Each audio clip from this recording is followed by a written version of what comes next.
مش فاكر هما كانوا أعداء ليه. بيحاول يكبر دماغه ويكمل طريقه عادي، بس بيلاحظ تفصيلة أغرب. حس كأن كل الناس اللي حواليه في بينهم رابط سري كده، كأنهم كلهم عارفين السر هو الوحيد اللي ما يعرفوش. وفجأة في وسط الزحمة دي كلها بيعدي من جنب واحد غريب بسرعة، ويهمس في ودنه بجملة واحدة: فوق الحقيقي هو أنت بس. جملة غامضة جدا صح؟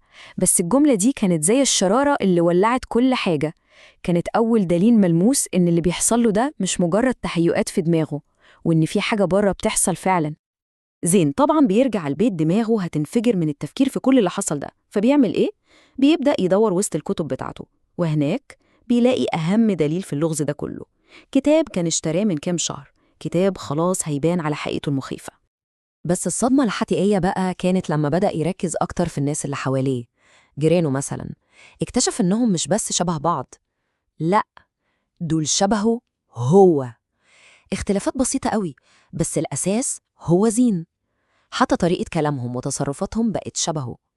هنا الموضوع ما بقاش مجرد إحساس غريب، ده تحول لكابوس، كابوس شخصي جدا. طيب، عشان نفهم قصة الكتاب ده محتاجين نرجع بالزمن 6 شهور لورا. زين اشترى الكتاب ده من راجل عجوز كان بيفترش بيه في الشارع، يعني اشتراه كنوع من المساعدة مش أكتر. وهو فاكر كويس قوي إن اسم الكتاب ساعتها كان اسم عادي خالص. ولما روح وحاول يقرأ فيه لقى الكلام اللي جواه كلام فارغ مفكك ومحدش يفهم منه أي حاجة. لكن النهاردة بيكتشف الاسم الحقيقي والمرعب للكتاب ده. الاسم الحقيقي للكتاب طلع شمس المعارف.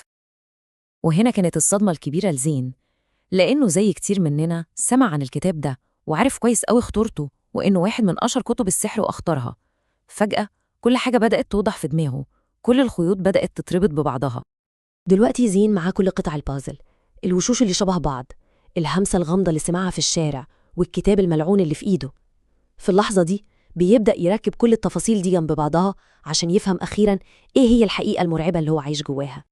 زين فهم إن الكلام اللي كان شايفه هبل وملوش معنى في الكتاب ده ما كانش عشوائي خالص.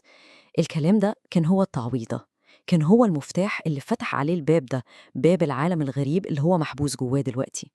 وهنا وصل لأول استنتاج واضح وصريح: هو مش في العالم الحقيقي، هو محبوس جوه لعبة بيتحكم فيها جن، وكل الناس اللي بيشوفهم دول مجرد شخصيات في اللعبة دي. بس ورغم إن الاستنتاج ده منطقي جدا ومرعب في نفس الوقت، إلا إنه ما كانش الحقيقة الكاملة. لا، القصة لسه فيها طبقة تانية من الخداع، طبقة أعمق وأخطر بكتير. وهنا بقى بنوصل للتويست الأخير في الحكاية: الحقيقة